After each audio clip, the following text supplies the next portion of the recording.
রেখাটা টানা হয়ে গিয়েছে, ফল্ট লাইন বলে, সে ফল্ট লাইন রেখাটা টানা হয়ে গিয়েছে। একদিকে হচ্ছে বিজেপি নির্বাচন কমিশন এবং বিচার ব্যবস্থার একাংশ, অন্যদিকে হচ্ছে মানুষ। এখন আমাদের দেশ তো এতদিন পর্যন্ত গণতান্ত্রিক পদ্ধতিতেই চলে এসেছে। আমাদের দেশে এতদিন পর্যন্ত তো ভোটের মাধ্যমেই সরকার বদল হয়েছে। আমাদের প্রতিবেশী অনেক দেশে ভোটের মাধ্যমে ছাড়াও সরকার বদল হয়। সব থেকে সাম্প্রতিক উদাহরণ বাংলাদেশে রয়েছে, নেপালে রয়েছে। গত দু আড়াই বছরের মধ্যে দুটো দেশে আমরা দেখেছি, পাকিস্তানে বারবার দেখেছি। ভারতের মানুষ প্রকৃত গণতন্ত্রের স্বাদ পেয়েছেন, প্রকৃত গণতন্ত্র উপভোগ করেছেন, তার সদ্ব্যবহার করেছেন। তাই আমাদের দেশে এখনো পর্যন্ত এরকম ঘটনা ঘটে। আমি কিন্তু দেখছি যে পার্থ যেটা বললেন সেটা আমি পার্থের সঙ্গে একমত। আমি কিন্তু দেখছি মানুষকে ঠেলতে ঠেলতে এমন একটা জায়গায় নিয়ে যাওয়া হচ্ছে যেখানে কিন্তু আমি আর সেরকম সম্ভাবনা কোনোদিন আমাদের দেশে কোথাও ঘটবে না এরকম বলতে পারছি না। আমরা প্রত্যেকেই বিশ্বাস করি গণতন্ত্রে, বিশ্বাস করি সাংবিধানিক ব্যবস্থায়, আমরা চাই তার মাধ্যমেই সরকার পরিবর্তন করুক।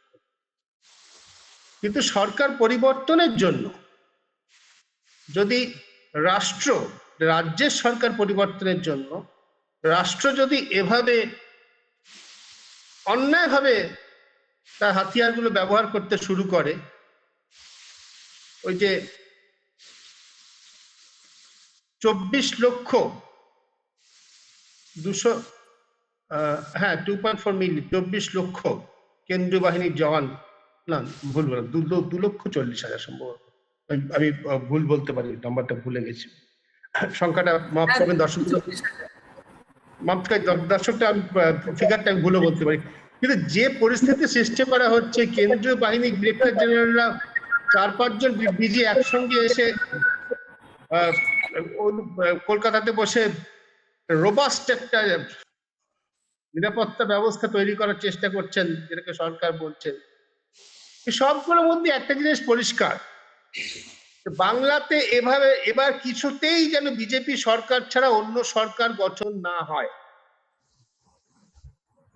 বাংলাতে এবার যদি বিজেপি সরকার গঠন হয় তাহলে সেটা হবে সারা দেশে নরেন্দ্র মোদীর নেতৃত্বাধীন যে ফ্যাসিবাদী সরকার চলছে তার বিরুদ্ধে একটা বড় চ্যালেঞ্জ। এটা বিজেপি নেতৃত্ব বুঝতে পেরেছে। কয়েকদিন আগে সংসদে এই যে মহিলা সংরক্ষণ বিলের নামে আসলে যে লোকসভার বিন্যাস পরিবর্তন করে বিজেপি পন্থীদের জেতার আরো স্থায়ীভাবে থাকার সুবিধা করার চেষ্টা করা হচ্ছিল, সে প্রচেষ্টা তো বিরোধী দলগুলো একজোট হয়ে রুখে দিতে পেরেছে, যেহেতু লোকসভাতে তাদের সেই সংখ্যা ছিল। নরেন্দ্র মোদী তার 12 বছরের বেশি গুজরাটের মুখ্যমন্ত্রী হিসেবে এবং আবারও প্রায় 12 বছর দেশের প্রধানমন্ত্রী হিসেবে কোনোদিন তার নেতৃত্বে আসে কোনো লেজিসলেটিভ প্রপোজাল কোনোদিন পরাজিত হয়নি। এই প্রথম হয়েছে গত কয়েকদিন আগে লোকসভায়। অনেকে তো আমরা ভুলেই যেতে বসেছিলাম যে এই বিজেপি সরকারটা কেন্দ্রে আসলে সংখ্যালঘু সরকার। এ সরকারের একক দল হিসেবে বিজেপির সংখ্যাগরিষ্ঠতা নেই। আমি মনে করি যে পশ্চিমবঙ্গের নির্বাচনটা সেই জন্যই বিজেপির দিক থেকে এত গুরুত্ব, পশ্চিমবঙ্গ যে কোনো ভাবে জিততেই হবে, তা না হলে এই ফ্যাসিবাদটা একটা কতগুলো ধারণার উপর, মিথ্যার উপর, কতগুলো তৈরি করা কৃত্রিম ব্যবস্থার উপর দাঁড়িয়ে থাকে। সেই ব্যবস্থাগুলো যখন ভেঙে পড়তে শুরু করে, যেমন গড়ে ওঠে খুব ধীরে ধীরে গণতান্ত্রিক প্রক্রিয়াকে ব্যবহার করে, ভোটকে ব্যবহার করে, যেমন হিটলারের সময় হয়েছিল, যখন ভারতে হয়েছে ঠিক তেমনই ভেঙে পড়ে, তখন কিন্তু ওরকম ধীরে ধীরে ভেঙে পড়ে না, তখন কিন্তু হুড়মুড় করে ভেঙে পড়ে। আমার এ প্রসঙ্গে মাঝে মাঝে রাজনীতি আলোচনা করতে গিয়ে কিছু লঘু কথা মনে পড়ে যায়। একটা অনুষ্ঠানে দেখছিলাম, একটা ইন্টারভিউতে একজন পরিচিত সাংবাদিক শ্রীনিবাসন জৈন, আমাদের পরিচিত, দিল্লিতে আমাদের সহকর্মী ছিলেন, তিনি আমাদের পশ্চিমবঙ্গে একজন সাংসদ মহুয়া মৈত্র তাকে জিজ্ঞেস করছেন যে আপনার কি নরেন্দ্র মোদী সম্পর্কে একটাও ভালো কিছু বলার নেই? মহামৈত্রী অনেকক্ষণ হেসে ভেবে টেবে বললেন, হ্যাঁ, ইংরেজিতে কথা বলছি, হ্যাঁ, ইয়েস, হিজ স্কিন গ্লোস। হ্যাঁ, ওনার ত্বকটা খুব সুন্দর, জলজল করে একরকম। আমাদের দেশে তো এখন প্রধানমন্ত্রী মেকআপ নিয়ে চর্চা শুরু হয়েছে। অনেকে তো বলছেন দক্ষিণ ভারতে গেলে তাকে দেখতে অনেকটা, তার গাত্রবর্ণ অনেকটা যেন পাল্টে যায় মনে হয়। এখন পশ্চিমবঙ্গের মানুষ রবীন্দ্রনাথের মতো দাড়ি দেখে নরেন্দ্র মোদীর দলকে ভোট দিয়ে দেননি। আমি জানি না তামিলনাড়ুর মানুষ গাত্রবর্ণ দেখে নরেন্দ্র মোদীকে ভোট দেবেন কিনা, ভোটে ফলাফল উঠে মেয়ে জানতে পারবো। কিন্তু একটা দেশে প্রধানমন্ত্রীর যদি মেকআপের উপর এত বেশি নির্ভর করতে হয়,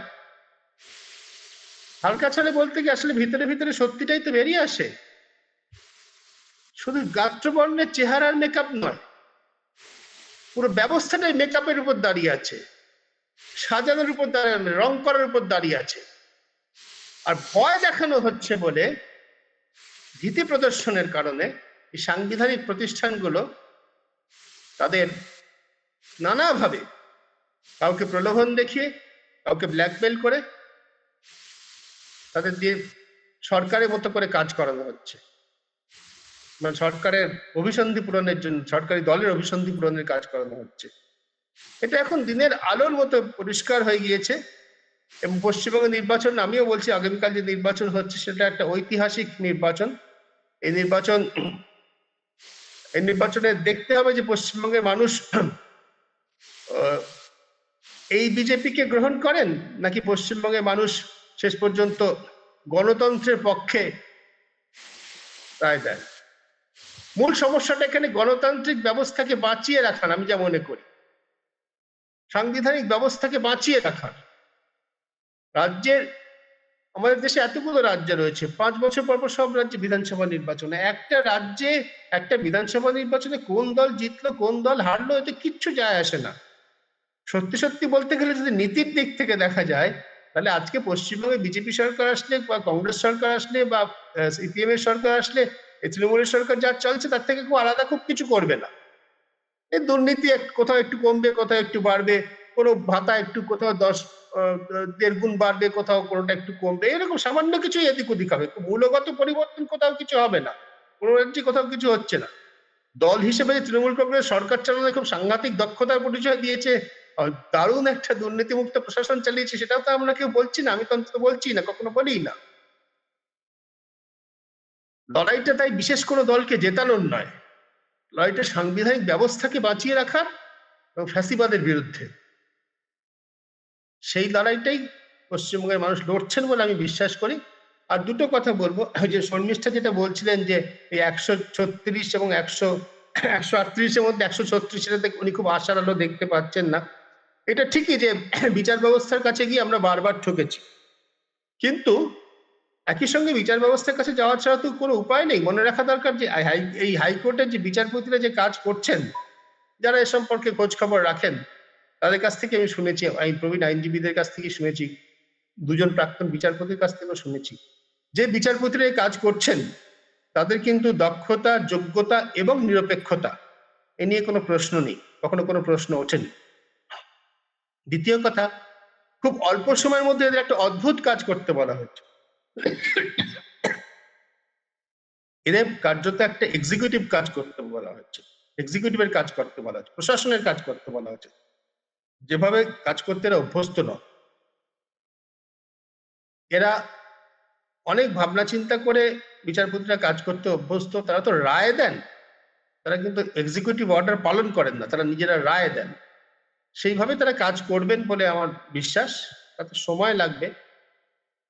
এই নির্বাচনে ফলাফলটা প্রভাবিত হলো কিনা সেটা আমরা বুঝতে পারবো 4 তারিখে, কিন্তু প্রভাবিত করার যে চেষ্টাটা হয়েছে, যে অন্যায় চেষ্টাটা হয়েছে, অপচেষ্টাটা হয়েছে, যেটাকে অনাচার ব্যভিচার বলে থাকছি, সেটা তো নিশ্চয়ই হয়েই গিয়েছে।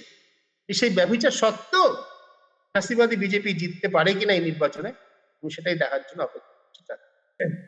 আসামে যে এনআরসির কথা বারবার বলা হয়, সেটাতে কি হয়েছিল? আসামে এনআরসিটা কিন্তু সুপ্রিম কোর্টের নির্দেশেই শুরু হয়েছে।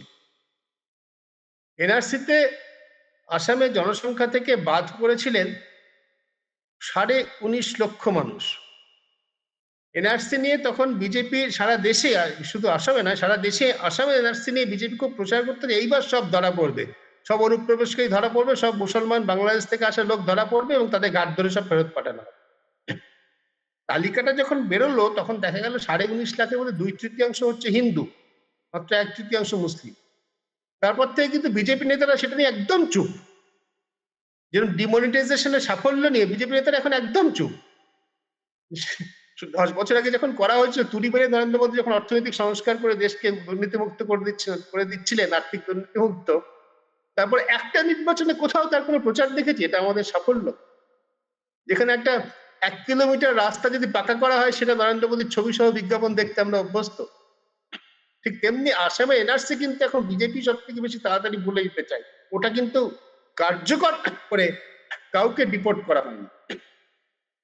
ডিপোর্ট করা সম্ভব নয়, এটা শর্মিষ্ঠারা কাজ করেন, ওনারা অনেক ভালো এটা নিয়ে বলতে পারবেন। ডিপোর্ট করা কিন্তু লক্ষ্যও নয়। কোনো প্রতিবেশী দেশ তৈরি নেই যে আমাদের দেশ থেকে লক্ষ লক্ষ মানুষকে পাঠালে সেটা তারা গ্রহণ করবে, কোনো প্রশ্নই নেই।